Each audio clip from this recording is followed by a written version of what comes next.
자, 여러분 안녕하세요. 자, 오늘은 지난 시간에 뒤를 이어서 이제 프랑스 혁명이 어떻게 시작되게 되었었는가에 대해서 살펴보도록 하겠습니다. 여러분들도 알다시피 지금 현재의 우리나라의 정치 제도는 바로 민주주의죠. 근데 바로 그 민주주의는 맨 처음에 그 시작은 언제라고 생각합니까? 우리 한번 배운 적 있었죠? 언제일까요? 여러분들, 바로 그리스 민주정, 그리스 아테네의 민주정이 민주주의의 처음 시작이라고 얘기를 합니다. 하지만 이것은 분명히 한계점이 되게 많이 있었어요.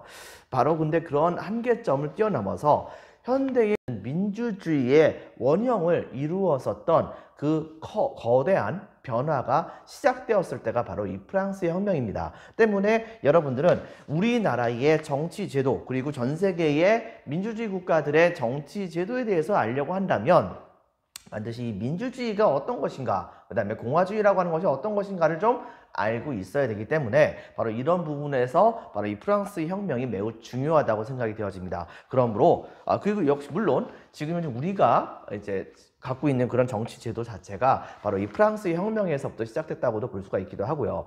그렇기 때문에 여러분들 바로 그 점을 명심해서 프랑스 혁명이 왜 일어나게 되었었는가라고 하는 건 부분에 대해서 집중해서 또 한 가지 그 과정이 어떻게 진행되었었는가에 대해서 여러분들이 살펴봐 주기 바랍니다. 자, 지금부터 수업에 들어가도록 하겠습니다.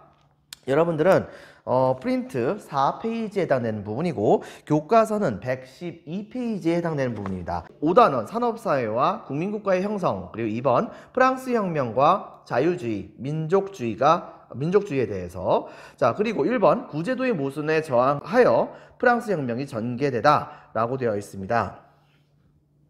자, 1번에서 구제도의 모순이 심화되고 혁명의 기운이 높아지다에 대한 내용에 대해서 본다고 한다면 다음과 같이 이야기할 수 있겠네요.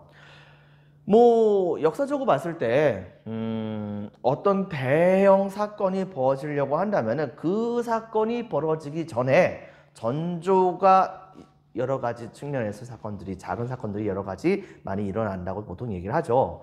이미 프랑스 혁명이 시작되기 전에 프랑스 각 지역에서는 여러 가지 사건들이 많이 일어나기 시작을 하게 됩니다. 그런 사건이 일어나기 전에 바로 우리는 그것을 충분히 대비해서 그런 엄청난 사건이 일어나지 않도록 혹은 불행이 일어나지 않도록 혹은 애당초에 모순되는 부분이 있다고 한다면 그런 것을 근본적으로 막아낼 수 있도록 노력해야 되는 그런 부분이 있는 것이 맞겠죠. 하지만은 영국은 이것을 잘 버텨내서 결과적으로는 군주제가 계속해서 지금까지도 이어지고 오게 됐던 것이겠지만 군주제가 계속해서 유지가 됐었던 프랑스의 경우에는 그런 기능을 전혀 하지 못했습니다. 자, 내용을 한번 더 살펴보도록 할게요.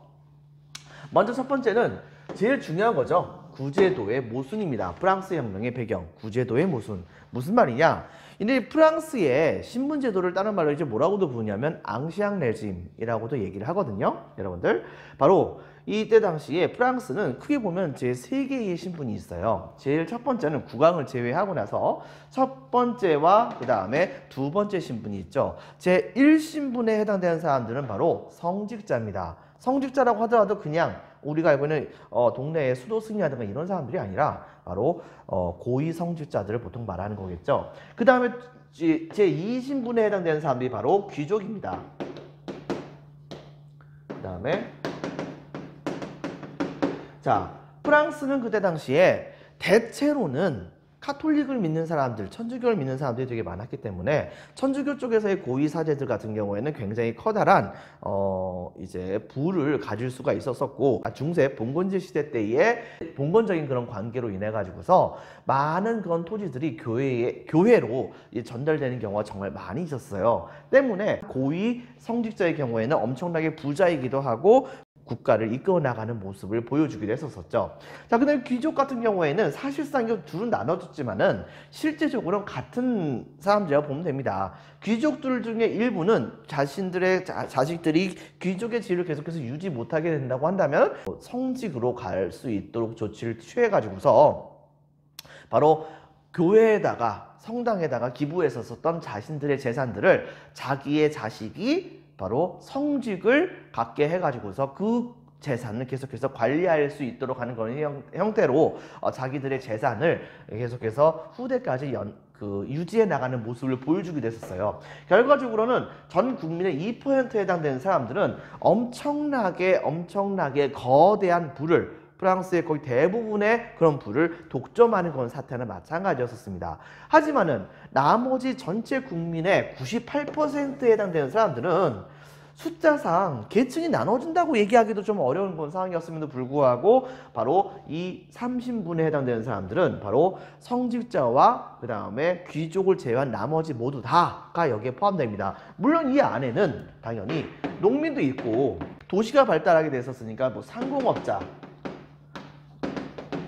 수공업자라든가 그 다음에 상인이라든가 뭐 이런 사람들이 여기에 전부 다 포함된다고 볼 수 있겠죠. 어업을 하는 사람이라든가 자본가, 그 다음에 교사, 뭐 그 다음에 의사, 그 다음에 뭐 변호사와 같은 전문직을 갖고 있는 그런 사람들도 다 포함됩니다, 여러분들. 자, 그런데 문제는 뭐냐, 너무나도 빈부의 격차가 심각하게 되다 보니까, 그러다 보니까는 이때 당시에 이 상위에 해당되는 이 사람들은 굉장히 떵떵거리면서 살고 있었지만은 나머지 대부분에 해당하는 이 농민 계층의 경우에는 옛날 농노이거나 아니면 농노에서 이제 막 풀려났거나 이런 사람들이 꽤 많았기 때문에 자신들의 바로 그 신분을 완전히 다 벗어나지 못하는 상태에서 굉장히 비참한 모습을 보여주기도 했었다고 합니다. 실제로 어떤 경우도 있었냐면은 옛날에 어떤 한 영국의 여행자가 프랑스의 어떤 한 동네를 지나가고 있었었는데, 그런데 동네 한 노파한테 물었대요. 길이 어디예요? 라고 물어봐가지고서 예, 어디입니다 라고 얘기하고, 근데 왠지 노파치고선 좀 젊은 것 같아가지고서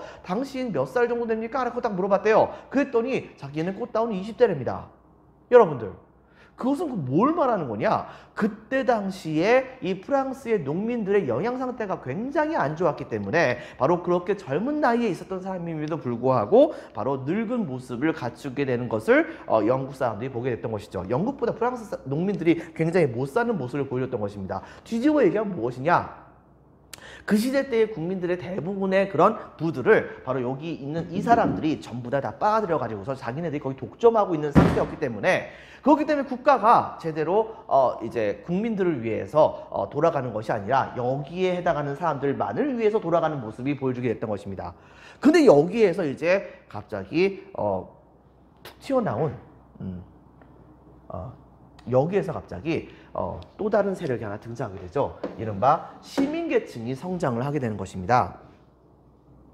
자, 시민계층과 무엇이냐? 좀 전에 선생님이 얘기했다시피 바로 상공업자에 해당되는 사람들입니다. 주로 특히 정확히 얘기하면 시민계층의 경우에는 대체로 본다고 한다면은 제3계급 중에서 바로 주로 도시에 살고 있는 상공업자에 해당하는 그런 사람들입니다. 상공업자들의 경우에는 약간 좀 어느 정도 좀 부를 좀 쌓은 사람들, 장사를 많이 하다 보니까 때로는 별로 그렇게 높지 않은 귀족 정도는 충분히 커버를 할 수 있을 정도로 많은 재력을 갖고 있는 그런 이제 상공업자와 같은 그런 사람들, 이런 사람들은 점차 돈을 전부 다 많이 벌게 되고, 그때 당시에 바로 예전에 선생님이 설명한 적이 있었죠, 여러분들. 절대왕정을 만들기 위해서는, 절대왕정이 구축되기 위해서는 이른바 귀족 세력에 해당하는 건 사람들하고 봉건 세력들, 그 다음에 또 하나 시민 세력들이 같이 서로 다투는데 그것을 절묘하게 균형을 맞추면서 국가를 이끌어 나가는 그런 시스템이 바로 절대 왕정이라고요, 여러분들. 자, 그런데 여기에서 바로 이 시민계층들은 자신들이 좀 더 돈을 많이 벌고 싶지만은 봉건 귀족들의 그런 제약이 너무 심했기 때문에 그보다 제일 힘이 더 셌었던 국왕에게 많은 양에 해당되는 세금을 갖다 바치면서 자신들의 장사를 할 수 있는 자유 같은 것을 많이 받으려고 노력을 했었던 것이 사실이긴 합니다. 자, 근데 이제 문제는 뭐가 있었냐면, 그럼에도 불구하고 이 국왕조차도 사실은 기존의 옛날의 봉건 세력들, 귀족 세력들의 우두머리에 불과했던 사람들이기 때문에 국왕조차도 이제 시민을 제약을 하는 경우도 꽤 많았던 거예요. 이렇게 되자 바로 이 시민계층들은 자신들의 의견 같은 것을 정치에 반영할 수 있는 방법을 찾기 위해서 되게 많이 노력을 하고 있던 과정이었습니다. 근데 그 과정 중에서 바로 이들의 생각에 불을 지폈던 사건이 바로 이 계몽사상이라고 하는 것과 그 다음에 사회계약설이라고 하는 것이 등장을 하게 됩니다. 먼저 계몽사상이라고 하는 걸 한번 볼까요? 자, 계몽사상의 경우에는 바로 이성적으로 잘못된 제도라든가 전통을 개혁하려고 하는 그런 사상이라 보면 되겠습니다. 즉 이성적으로 생각했을 때 도무지 합리적이지 않은데 사람들이 이상한 행동한다, 그거 잘못된 거야 라고 말할 수 있는 용기를 갖고 있고, 그 다음에 합리적으로 이 세상의 모든 것들을 분석할 수 있는 그런 일종의 깨우침을 중요시 여기는 그런 사상, 이 계몽사상이라고 하는 것이 있었다는 걸 여러분 같이 기억을 해주고요. 그 다음에 그것이 점점점 발달하게 되면서 바로 이 국가의 시스템이 어떻게 만들어졌는가를 합리적으로 고민을 하던 그런 사람들이 나중에 가가지고서는 이 사회계약설이라고 하는 것까지 만들어내게 됩니다. 이 사회계약설에 굉장히 유명한 사람은 홉스라고 하는 사람과 로크라고 하는 사람과 루소라고 하는 사람이거든요. 홉스의 경우에는 자연 상태에서는 인간은 서로 살아남기 위해서 상대방을 무조건 죽이고 자기가 가장 좋아하는 것만 열심히 가지려고 노력을 하는 엄청난 욕심을 갖고 있는 존재에 해당된다. 그런데 서로가 서로를 죽이려고 하다 보니까 말 그대로 만인에 대한 그 싸움이 계속해서 벌어지는 그런 시대밖에 될 수 없다. 그러므로 이때 당시에 이 사이에서 모든 사람들이 나름대로 안정적으로 자기네들끼리 뭉쳐나가면서 성장하기 위해서는 좀 더 힘이 세고 합리적인 사람에게 자신들이 갖고 있는 권력 같은 걸 줘가지고서 바로 그 사람이 중심이 돼가지고서 바로 자기네들만의 공동체를 이루어서 바로 질서를 갖추어서 점차 이제 세력을 확장시켜 나가는 그런 모습을 갖춰 나가는 것, 그것이 바로 국가다. 그리고 바로 그 권력을 받은 사람이 바로 이 국왕이다라고 하는 것을 홉스가 주장을 하게 됩니다. 그래서 이 홉스 같은 경우에는 왕권을 굉장히 중요시 여겼었던 측면이 있었었죠. 그런데 문제는 뭐냐?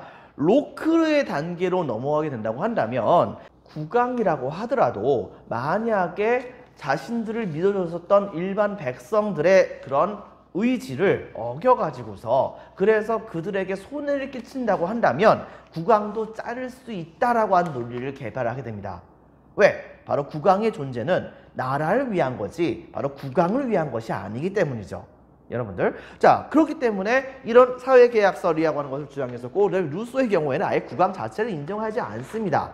루소 같은 경우에는 대표적인 이 프랑스의 사회계약설을 주장했었던 건 사람이기도 하거든요. 그 모든 사람들이 제대로 잘 살아가기 위해서 질서를 지키기 위한 약속 같은 것을 매겼던 그런 형태의 사회를 이루기 위한 계약을 맺었기 때문에 그걸 통해 가지고서 국가가 만들어진 것이다 라는 식으로 이때 당시에 바로 이 루소는 얘기를 하게 됐던 것이죠. 옛날 같은 경우에는 국왕은 바로 주님의 은총을 받은 그런 사람으로서 주님의 기름 부음을 받아서 그래서 왕이 된 사람이므로 모든 백성들은 전부 다 국왕을 열심히 잘 따라야 한다, 뭐 이런 논리에서 있다가 국왕이라고 하더라도 백성들을 함부로 대하면 안 된다라고 하는 논리까지 가게 되고, 이것이 점점 발달하게 되면서 나중에는 국왕이 굳이 없어도 된다고 하는 그 생각까지 사람들의 머릿속에 퍼지게 되면서 국민들은 국왕의 절대적인 권력에 대해서 의심을 품기 시작을 하게 되었다 볼 수 있는 것이겠습니다. 자, 그 다음에 바로 이제 또 한 가지 미국 혁명입니다. 즉 미국에서 영국의 통치에 저항해서 이른바 미국 혁명이라고 하는 것이 일어나게 됐죠. 당시에 전 세계를 프랑스와 영국이 서로 더 많이 가져가려고 하는 과정이었었고, 미국도 이때 당시에 영국이 미국에서 이 프랑스와 싸움을 벌이는 과정 중에서 최종적으로 승리해가지고서 미국의 거의 대부분의 지역들을 차지하는 그런 모습을 보여주게 됩니다. 많은 지역들을 차지하게 되는 모습을 보여주게 됩니다. 그것 때문에 패배했었던 거에 대해서 되게 열받아 했었던 그런 프랑스는 바로 이때 당시에 미국에서 독립혁명이 일어나게 되자 이 영국에 골탕을 먹여줄 요량으로 미국의 독립군을 엄청나게 적극적으로 도움을 주게 됩니다. 엄청나게 적극적으로 도움을 주게 되는 과정 중에서 자연스럽게 프랑스의 병사들이 미국의 독립군과 같이 이제 손을 잡고서 활동을 많이 했겠죠. 활동을 하는 과정 중에서 그들이 미국의 독립군들에게 미국 독립의 관련된 여러 가지 혁명과 관련된 그런 사상 같은 것을 많이 배워와 가지고서 들어오게 됩니다. 그렇게 되다 보니까 이때 당시에 프랑스의 병사들은 자신들이 전쟁터에서 갖게 됐었던 이 혁명에 대한 그 생각들을 다시 제대를 하는 과정 중에서 프랑스 국민들에게 많이 전파하게 됐던 것이죠. 결과적으로 뭐가 된 거냐? 프랑스는 영국 혼내주기 위해서 군대를 보내가지고서 최종적으로 미국이 독립이 되게 되면서 그 목적을 이루어가지고 되게 좋아했었었는데 나중에 알고 봤더니 그것 때문에 자기 나라가 뒤집어지게 된 것입니다. 여러분들 그런 측면을 같이 기억해 주기 바라고요. 근데 또 한 가지 왕실의 사치가 너무 심각했었습니다. 물론 거짓으로 판명된 것도 있었지만요. 당시에 프랑스의 국왕은 루이 16세 그리고 그 아내는 마리 앙뚜아네트라고 하는 사람인데 이 마리 앙뚜아네트는 오스트리아의 공주로서 인성적으로 봤을 때는 그다지 못난 사람이라고 생각되지는 않았으나 문제는 뭐냐? 일반 백성들의 현실을 그다지 잘 몰랐었던 것이 있었습니다. 또 한 가지 바로 일반 민중들과 마리 앙뚜아네트 그리고 프랑스 왕실의 그런 사치에 대해서 잘못 알려준 그런 경우도 되게 많이 있었었고요. 잘못 알려준 정보도 되게 많이 있었었고요. 하지만 그렇다고 해서 프랑스 왕실이 사치를 안 했느냐? 당장 루이 14세가 만들었었던 베르사유 궁전만 하더라도 그 유지비가 어마어마했을 텐데 거기다 플러스 왕실은 항상 보석과 비단 뭐 이런 걸로 치렁치렁 아주 그냥 쫙 깔려있는 그런 생활로 계속해서 생활을 유지해 나가는 모습을 보여주다 보니까 바로 그런 보석과 그 다음에 비단이라든가 각종 사치품 같은 것들은 전부 다 누구의 주머니에서 나온 거겠습니까? 바로 백성들의 주머니에서 나온 것이겠죠. 그런데 이때 당시에 백성들이 정작 굶어 죽을 때는 왕실은 가만히 있었던 겁니다. 여러분들. 그리고 허구한 날 전쟁을 많이 벌이고 있었던 것이죠. 아무리 식민지를 많이 가렸다고는 하지만요. 결과적으로 이런 것 때문에 왕실의 재정이 엄청나게 줄어들게 됩니다. 하지만 거기다가 엎친 데다 덮친 격으로 바로 좀 전에 선생님이 설명했다시피 프랑스가 미국을 도움을 줬다고 했었잖아요. 자, 이렇게 되다 보니까 국가에 전쟁할 때 전쟁 비용이 많이 들어가지 않습니까?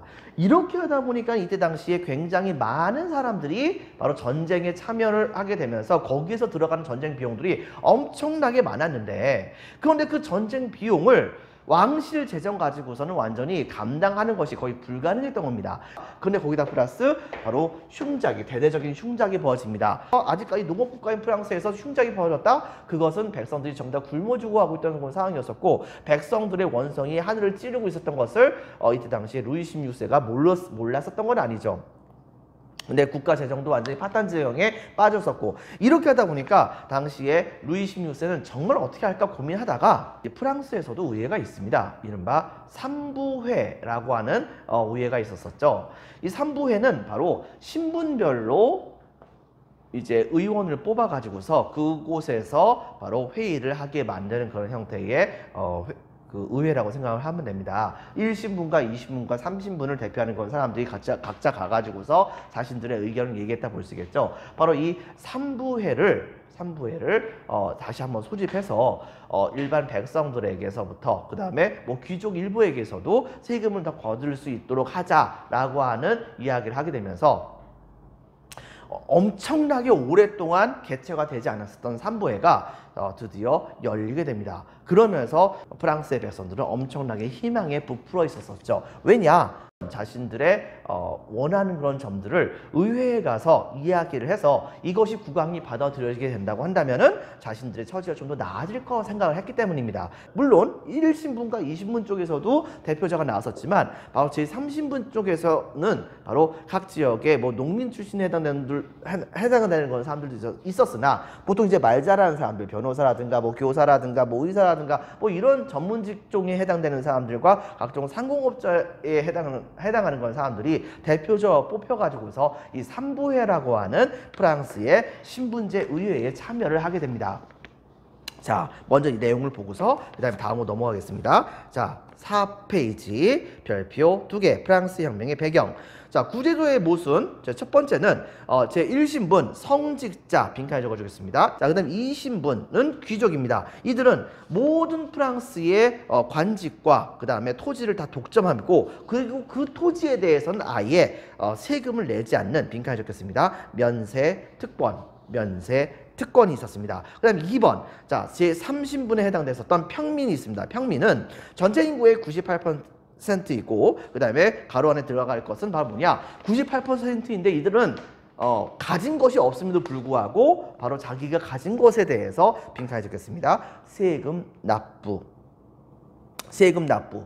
이 세금을 납부하는 의무가 있었습니다. 하지만 세금을 납부했다고 해서 국가가 뭔가 해주는 것이 없습니다. 즉 정치적, 사회적 권리가 제한되어 있어서 이거에 대한 불만들이 엄청나게 많았던 것이죠. 바로 그런 상황 때문에 바로 오른쪽에 나와 있는 그 그림이 이때 당시에 풍자하는 그런 내용으로 나왔다 볼 수 있겠습니다.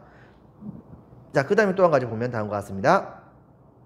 두 번째, 시민층의 성장에서는 제30분의 상공업자, 자, 상공업자가 시민계층으로 성장하게 되었고, 동그라미 1번, 계몽사상, 이성으로 잘못된 제도와 전통을 개혁하려고 하는 사상이다. 네, 동그라미 2번, 사회계약서에서는 홉스, 굳이 얘기하지는 않겠습니다. 로크와 빈칸을 적겠습니다. 루소. 동그라미 3번, 미국혁명의 영향이 있었습니다. 그 다음에 어려워진 국가재정에서는 동그라미 1번, 왕실의 사치가 심했습니다. 동그라미 2번, 미국혁명에 대한 지원이 되게 많이 있었습니다. 이것 때문에 결과적으로는 국가재정이 악화됐죠. 국가재정 악화 박스.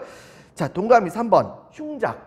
이걸로 인해 가지고 빵 가격이 상승하게 되면서 물가가 상승하게 되고, 이거에 대해서 먹는 것이 옛날처럼 먹지 못하게 된다고 한다면 시민들의 생존에 대한 위협이 되는 거기 때문에 시민들은 엄청나게 불만이 많이 있을 수밖에 없었겠죠. 그런 상황에서 이 재정난을 해결하기 위해서 밑줄 치겠습니다. 루이 16세가 빈칸을 적겠습니다. 3부회를 소집하게 됩니다. 자, 그 다음에 바로 이제 동그라미 2번 혁명의 과정 별표 3개를 치도록 하겠습니다. 이거 너무 중요합니다. 자, 이제 여기를 좀 보면서 선생님이 좀 설명을 할게요. 자, 상황은 이렇습니다. 처음에 그렇게 해가지고서 드디어 3부회가 열렸죠. 문제가 뭐가 생겼냐면 이때 당시에 전통 방식에 의하면은 예를 들면 이런 식입니다. 3부회에 참여하는 그런 사람들은 예를 들면 정확히 선생님 기억이 안 나서요. 자, 1신분에 해당되는 사람들을 100명을 이제 대표자를 뽑았다고 한다면 2신분에 해당되는 사람들은 100명에 해당되는 대표자를 뽑습니다. 그리고 3신분에 해당되는 사람은 200명을 뽑는데 200명을 뽑는데요. 근데 문제는 뭐냐? 투표권은 사실상 투표권의 비율은 이제 성직자가 1이면 바로 귀족도 1이고, 그러면은 3신분도 1인 그런 상황이 되게 되는 것이죠. 의회에 들어가는 의원들 숫자는 이렇게 다른데 말이죠. 여러분들. 자, 이런 상황이 되자 이때 당시에 3신분에 해당되는 그런 사람들은 엄청나게 불만이 많습니다. 즉, 당연히 귀족과 성직자들의 경우에는 자기들이 원하는 주장을 3신분이 하지 않을 거니까 자기네 편을 듣지 않을 거라고 생각한 거예요. 자, 이렇게 되다 보니까는 결과적으로는 이런 문제 때문에 바로 아무래도 우리들의 의견들이 계속해서 받아들여지지 않을 것 같다라고 생각했었던 프랑스의 3신분의 대표자들, 그들은 엄청나게 흥분하면서 당시에 바로 왕궁의 테니스 코트로 달려갑니다. 테니스 코트로 달려가가지고서 거기에서 사람들이 다 모인 다음에 거기서 선언을 딱 해버려요. 만약에 우리들의 요구사항을 들어주지 않는다고 한다면 우리 제3신분에 해당되는 사람들은 절대로 해산하지 않겠다라고 딱 선언을 한 겁니다. 자, 이렇게 선언하고 나머지 제1신분과 제2신분에 해당되는 그런 사람들에게 당신들이 진정한 개혁에 대한 생각이 있는 사람들이라고 한다면 우리 테니스 코트에 만들어진 이 3신분들만의 회의에 당신들이 참여해 주시오라고 요청을 한 거예요. 자, 이 사건이 딱 터지게 되자 어떤 일이 터졌느냐? 국왕은 이것을 제압을 하고 싶은데 문제는 뭐냐면 여기 있었던 성직자들의 경우에도, 그 다음에 귀족들의 경우에도 당시에 개혁적인 마인드가 있는 사람들도 있을 거 아닙니까? 좀 혁명적인, 좀 계몽적인, 그 다음에 사회계약적인 그런 사상 같은 것에 영향을 받았었던 일부 귀족들과 그 다음에 일부 성직자들이 이 제30분이 이루어졌던 이 국민회의에 대거 참여를 하게 됩니다. 대거 참여를 하게 되면서 그러면서 자기들이 기존에 있었던 그런 이 신분별로 있었던 그런 형태의 산부의 자체를 아예 무시해버리고 우리들이 진정 국민대 대표다라고 딱 선언을 해요. 그리고 이 소식이 딱 전달이 되게 되자 국왕이 이들을 아직까지 제압을 할 생각이 없었음에도 불구하고 전국 각 지역에서 국민의회를 지지하려고 하는 시민들의 이제 각종 지지하는 시위 같은 것이 막 벌어지기 시작을 하게 됩니다. 왠지 우리나라하고 약간 좀 뭔가 좀 비슷한 그런 생각이 들죠? 자, 이런 상황이 되게 되자 결과적으로 국왕은 이것을 인정할 수밖에 없었습니다. 하지만 문제는 뭐냐? 국왕이 인정했다는 소식이 백성들에게 금방 전달이 안 된 거예요. 그래서 이때 당시에 파리 시민들 같은 경우에는 당시에 사실 국왕이 왕권이면은 국왕이 엄청나게 힘이 세니까 국왕권에게 저항을 하면 무조건 죽음이거나 아니면 영원히 어떤 한 감옥 속에 갇혀 있을 것이라고 생각하는 게 되게 많이 있었거든요. 그런데 그때 당시에 바로 프랑스 국왕의 권력을 상징하는 감옥이 있었습니다. 거기가 바로 어디냐면은 바스티유 감옥이라고 하는 곳입니다. 엄청나게 음산하게 생겼거든요. 그런데 이때 당시에 시민들 사이에서 무슨 소문이 퍼졌냐면 국왕이 바로 혁명을 주장하는 사람이라든가 계몽사상, 그 다음에 사회계약서 뭐 이런 것을 주장하는 그런 사람들에 해당하는 사람들 중에서 국왕의 말을 안 들을 것 같은 사람들을 무작위로 잡아가지고서 바스티유 감옥에다 가둬버렸을 것이다 라고 하는 소문이 퍼진 거예요. 그 때문에 이때 당시에 파리 시민들은 바로 우리들의 의원들을 지키고 그 다음에 국왕에게 자신들의 실력을 보여줘야 한다 라고 하면서 대거 바스티유 감옥을 갑작스럽게 습격하는 사태가 벌어지게 됩니다. 근데 실제로는 여러분들 바스티유 감옥에는 몇몇 정신병자에 해당하는 몇몇 사람들을 제외하고서 나머지 사람들은 거의 텅텅 빈 거나 마찬가지였습니다. 그런데 거기를 습격을 해버린 거죠. 습격을 하고 그 안에 있었던 무기들을 탈취하는 사건이 벌어지게 됩니다. 국왕은 이것을 그냥 냅두면 이것을 그냥 막아서는 해결될 수 있는 거리가 안 된다는 것을 깨닫게 되었던 것이죠. 그래가지고서 모든 바로 정치 개혁의 권력을 바로 이 국민의회에게 주게 됩니다. 당시 국민의회는 바로 이 권력을 받은 즉시 바로 고민을 하게 됐습니다. 왜냐하면 사실 국민의회가 이때 당시에 만들었던 게 바로 이 국민의회인데 국민의회가 진짜 꿈꿨던 것은 점진적인 개혁이었던 거지 갑작스럽게 모든 것을 확 바꿔버리는 건 아니었거든요.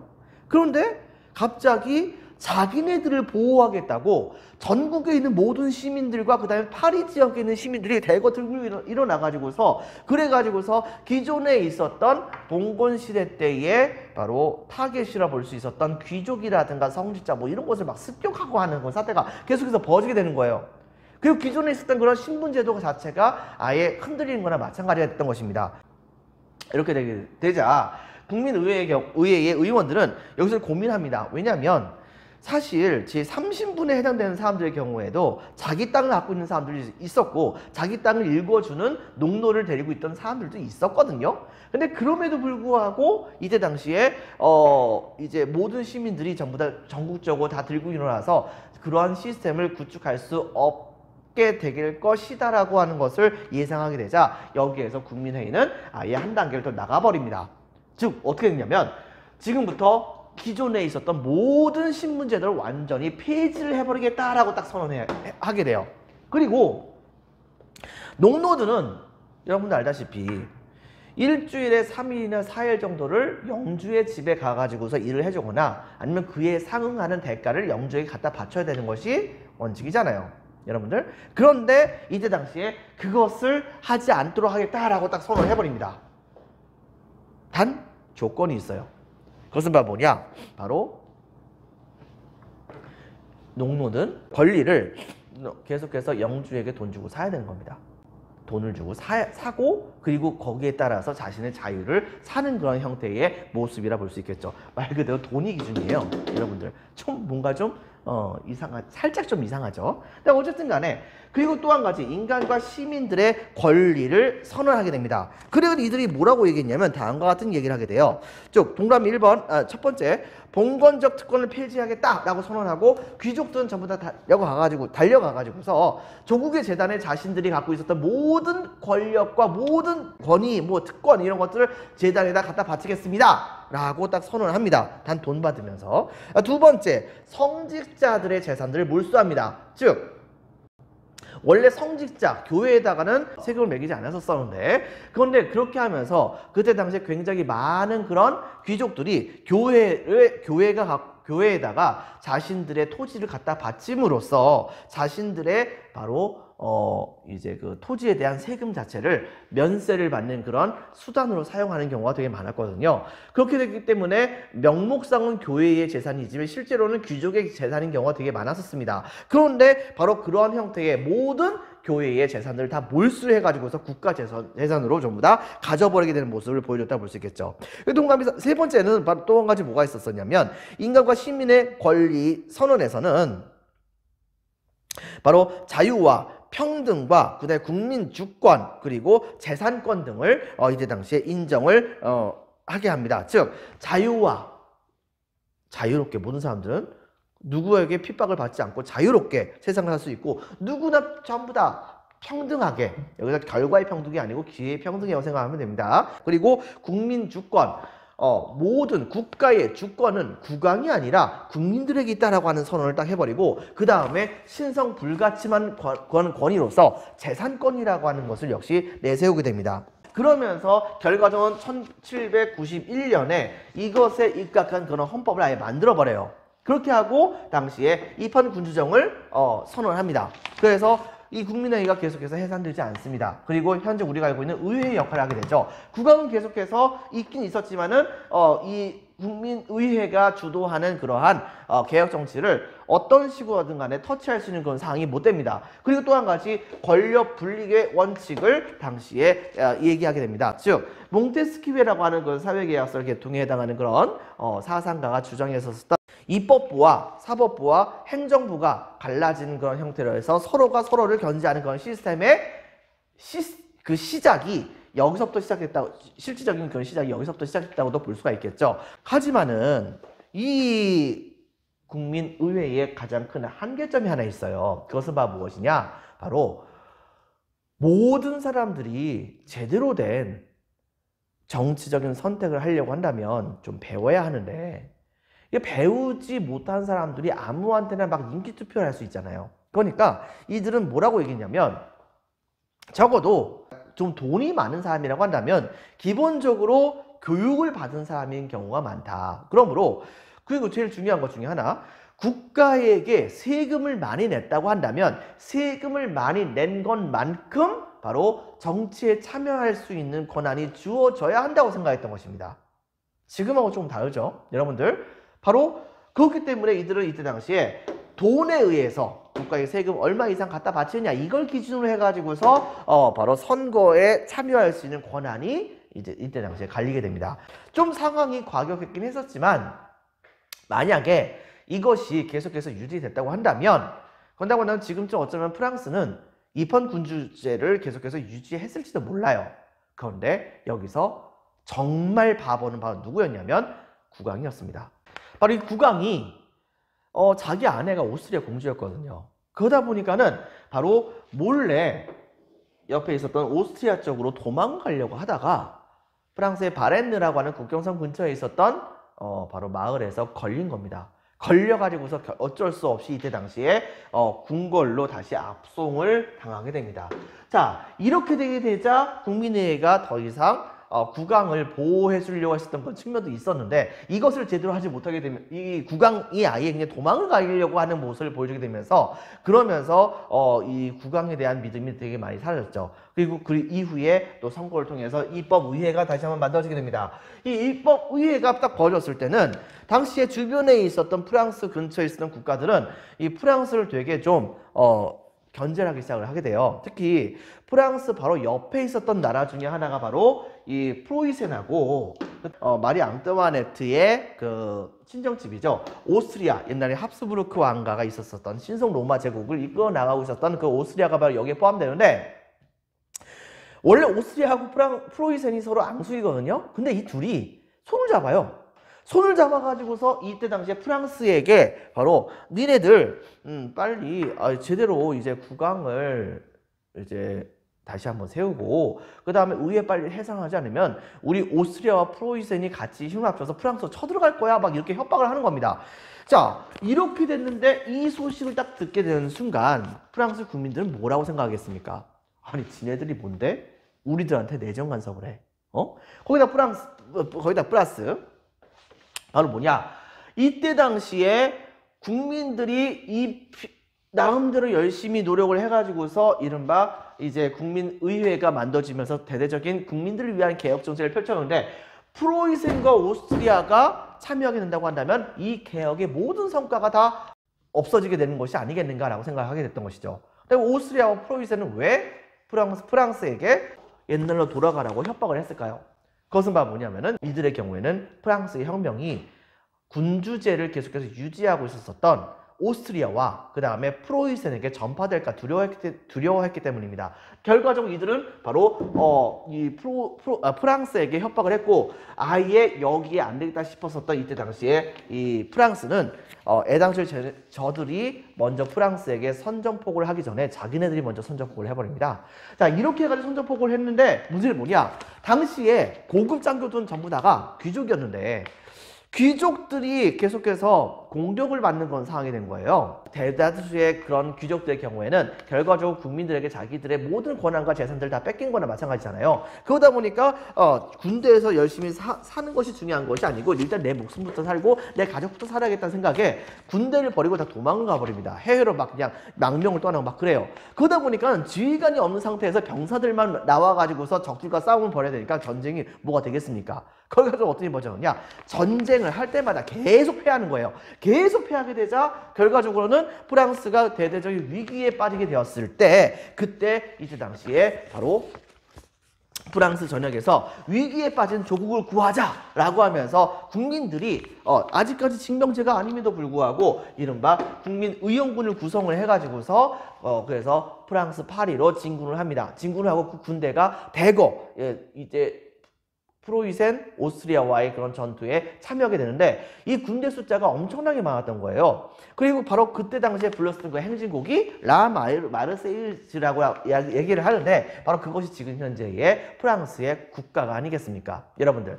자, 이렇게 해서 이 국민의용군이 군대에 참여를 하게 됐었고요. 전쟁에 참여를 하게 됐었고, 그 다음에 또 한 가지 왕권을 아예 정지를 시켜버립니다. 왕권을 아예 정지를 시켜버리고, 왜? 국왕이 자기 나라를 버리고 도망갔으면 그게 국왕입니까? 여러분들, 선조처럼 말이죠.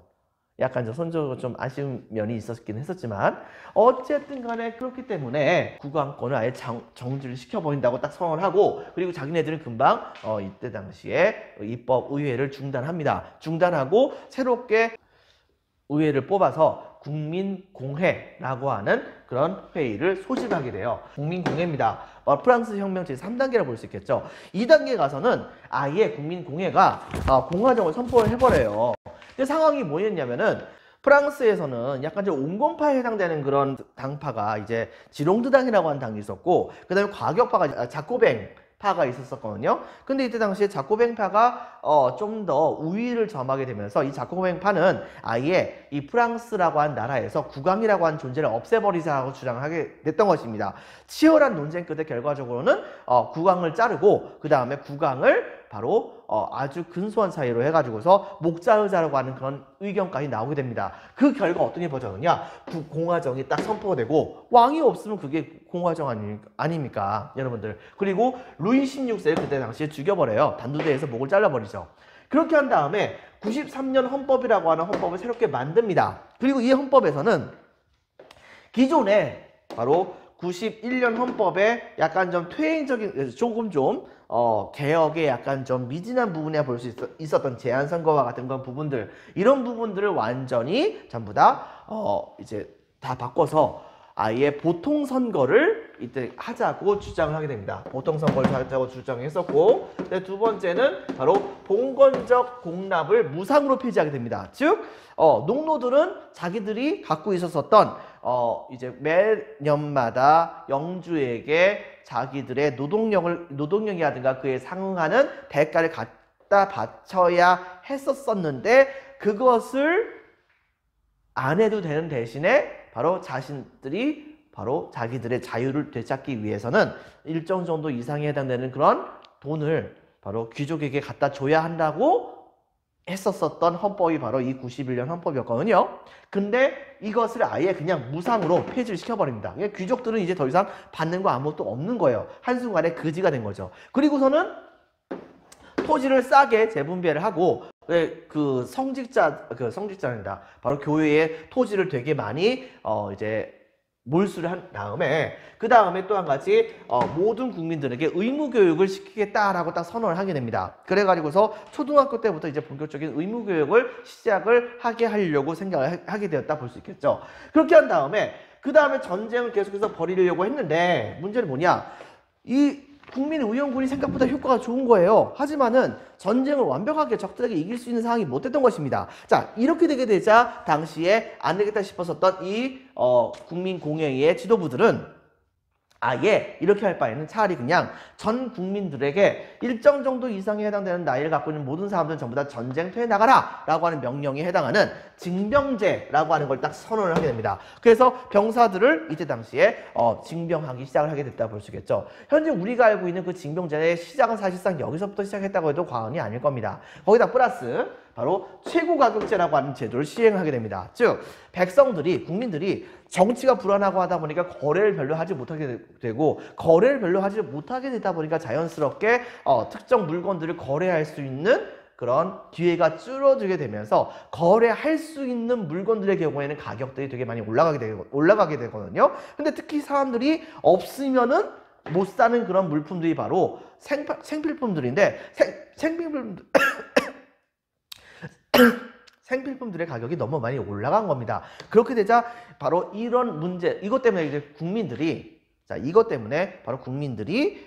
이제 엄청난 물가 상승으로 인해 가지고 고통을 받게 되자 정부에서 아예 이 물건들의 가격의 경우에는 예를 들면은 100원짜리가 1000원으로 팔리고 있다라고 한다면 이것에 이제 최고 많이 가격이 올라가 봤자 300원 이상 올라가면 안 된다라고 하는 그런 식으로 특정 물품에 대해서 딱딱 집어가지고서 그 물건의 최고 가격은 여기까지만 인정한다라고 하는 선언을 딱 하게 된 겁니다. 이른바 최고 가격제라고 하는 것을 그렇게 해서 진행을 하게 되면서 물가가 일시적으로 좀 안정된 효과를 얻게 됐던 것이죠. 문제는 뭐냐면 전 국민들에게 징병제를 시행을 하다 보니까 여러분도 마찬가지잖아요. 군대 가기 싫잖아요. 그러다 보는데 근데 그 국가가 갑자기 군대 가라고 하니까 여기에 대해서 반발이 되게 많이 있지 않겠습니까? 전국 각지에서 갑자기 이 혁명 정부에 대해서 반대를 하는 반란이 막 일어나기도 한 겁니다. 자, 이런 문제점들을 파악을 하고서 당시에 이 국민공회를 사실상 이끌어가고 있었던 사람이 누구냐? 로비에스피에르라고 하는 사람인데 이 로비에스피에르라고 하는 사람은 이른바 정치적인 측면에서는 공안위원회라고 하는 걸 만들어가지고서 혁명의 반대 분자에 해당되는 사람들이 누구인지를 전부 다 색출을 하고 그 다음에 또 한 가지 혁명재판소를 통해서 그들을 바로 재판해가지고 전국을 돌아다니면서 막 재판한 거예요. 그래가지고 혁명에게 반대하는 그런 의견을 갖고 있는 사람들 말하지 않고 묻지도 따지지 않고 무조건 데려와가지고 다 죽여버립니다. 말 그대로 피해 시대라 볼 수 있겠죠. 다 이렇게 죽여버리게 되는 모습을 보여주게 되자 이걸로 인해 가지고서 일시적으로 바로 이 프랑스는 안정의 시대로 들어가는 것처럼 보였습니다. 하지만 문제는 뭐냐? 공포는 처음에 접할 때는 되게 무섭지만은 나중에는 되게 짜증납니다. 아무리 강력한 공포라고 하더라도 이것이 계속해서 진행되게 된다고 한다면 이 공포에 되게 익숙해지겠죠. 여러분들. 그렇기 때문에 바로 로비에스피에르는 국민들이 자기 말을 듣게 하기 위해서 사형제도를 막 남발하는 공안위원회와 혁명재판소를 통한 공포정치를 실시했었지만 사형보다 더 무서운 공포는 없잖아요. 결과는 어떤 일이 벌어지느냐? 로비에스피에르에게 바로 저항을 해야겠다고 생각했던 그런 사람들은 나중에 와선 전부 다 죽음을 각오하고 반격을 가하려고 하다가 로비에스피에르가 나서서 자, 자신의 혁명에 관련된 내용에 대해서 막 이야기를 하려고 할 때 그때 의회 안에서 저기 저 로비에스피에르를 잡아 죽여라! 라고 하는 이제 외침이 있은 지 얼마 지나지 않아서 그대로 의원들에게 체포를 당해가지고 그대로 자기네들이 이제 만들었었던 사람들을 이제 쉽게 죽이기 위해서 새롭게 만들었었던 바로 기요틴이라고 하는 단두대 있죠? 이 단두대의 희생양으로 로비에스피에르를 죽여버리게 됩니다. 여러분들 바로 프랑스 혁명이 일어났을 때는 자기들만의 혁명 달력을 만들었거든요. 테미도르라고 불렸었던 건 달에 일어났었던 정변이다 라고 해가지고서 이걸 읽어서 우리는 테미도르의 반동이라고 얘기를 합니다. 그리고 이걸 통해서 로비에스피에르는 제거되고 5명의 총재가 국가를 유지해 나가는 이른바 총재정부라고 하는 것이 시작이 되게 됐다라고 하는 것까지 여러분들 수업을 하도록 하겠습니다. 여러분 프린트 4페이지에 보면 계속해서 보겠습니다. 별표 3개. 자, 테니스 코트의 선언에서는 바로 신분별 표결 방식에 반발하여 개인별 투표를 요구했었고 오른쪽에다 적겠습니다. 국민의회. 다음 줄에는 어디를 습격했다고 했었죠? 바로 바스티유 감옥을 습격을 하게 됩니다. 그래서 왕과 보수적인 귀족의 탄압에 반발해 습격을 했었고 이후 혁명이 지방으로 확산되게 됩니다. 국민의회의 빈칸에 적겠습니다. 봉건제 폐지 선언 및 인간과 시민의 권리 선언에서는 자 동그라미 1번에서는 봉건제 특권을 폐지할 것을 선언하게 됩니다. 근데 문제는 뭐냐? 유상 폐지입니다. 무상 폐지가 아니에요. 돈 받고서 폐지한 겁니다. 농노들에게. 자, 두 번째, 성직자들의 재산을 몰수합니다. 동그라미 3번에는 인간과 시민의 권리 선언에서 자유, 평등, 국민주권, 그 다음에 재산권 등을 인정합니다. 1791년 헌법 제정에서는 동그라미 1번 입헌 군주정을 실시하고 동그라미 2번 권력 분립을 주장하고 동그라미 3번 제한선거를 이야기를 하게 됐었죠. 하지만 다음 줄에 밑줄 칩니다. 바렌느 사건. 이 사건으로 인해서 루이 16세가 도망가려다 걸렸죠. 그리고 입법의회 시대로 넘어가게 되면 바로 혁명전쟁이 계속해서 진행이 되게 됩니다. 오스트리아와 프로이센이 바로 이 프랑스와 같이 전쟁을 벌이게 되었다 볼 수 있겠죠. 이 계속되는 패전에 프랑스를 구했던 사람들은 국민들이었습니다. 빈칸에 적혔습니다. 바로 계속된 패전의 패전 동그라미 다음 줄에 국민의용군 창시. 이때 당시 불렀었던 노래가 라 마르세이지라고 하는 그런 프랑스 국가라 볼 수 있겠죠. 그리고 나중에 가서는 흥분한 민중들이 왕궁을 습격해가지고서 국왕을 체포하고 그 다음에 왕권을 정지시키면서 최종적으로는 빈칸에 적혔습니다. 국민공회를 소집할 것을 결정하게 됩니다. 그 다음에 보면은 공회에서는 공화정을 선포합니다. 그 다음에 두 번째, 루이 16세를 처형을 시켰었죠. 루이 16세 적어주겠습니다. 93년 헌법 박스치고 바로 보통선거 동그라미 1번, 동그라미 2번 봉건적 공납을 무상으로 폐지한다 라고 하는 것이 이때 가서야 이제 유상에서 무상으로 변신하게 된 겁니다. 세 번째, 토지를 분배하고 동그라미 4번 의무 교육을 하겠다고 주장합니다. 그리고 국민 총동원령 동그라미 1번에는 최고 가격제 동그라미 2번 징병제 이걸 실시했었죠. 바로 그 다음 주에 보면 그 결과적으로는 반프랑스 동맹이 결성됐는데 가만히 있었던 영국도 프랑스 혁명이 영국까지 전파를 하니까 무서워서 오스트리아 등과 같은 나라와 같이 연합을 하게 됩니다. 자, 로베스피에르의 공포정치에선 동그라미 1번 빈칸에 적혔습니다. 공안위원회. 동그라미 2번 바로 혁명재판소. 그 다음에 또 한 가지 테미도르의 반동. 결과적으로 여기에선 로비에스피에르의 처형, 온건파의 주도권 장악 이것으로 인해 가지고서 총재정부가 만들어지게 됩니다. 그리고 5페이지에 바로 총재정부가 있으니 총재정부에다 동그라미 바로 5명의 총재가 통치했었으나 문제는 뭐냐? 이 총재정부가 국가를 제대로 통치를 하지 못해요. 이것 때문에 엄청난 부분에서 혼란이 되게 심각했었는데 이 혼란을 한 큐에 바로 정리했었던 군사적 천재가 한 명 있었죠. 그게 사람이 바로 누구냐? 이집트 지역을 원정하고 있었던 바로 나폴레옹이라고 하는 사람입니다. 맨 마지막에 적혔습니다. 나폴레옹의 군사정변으로 붕괴. 여러분들 수고 많으셨습니다. 오늘은 여기까지 하는 것으로 하겠습니다. 감사합니다.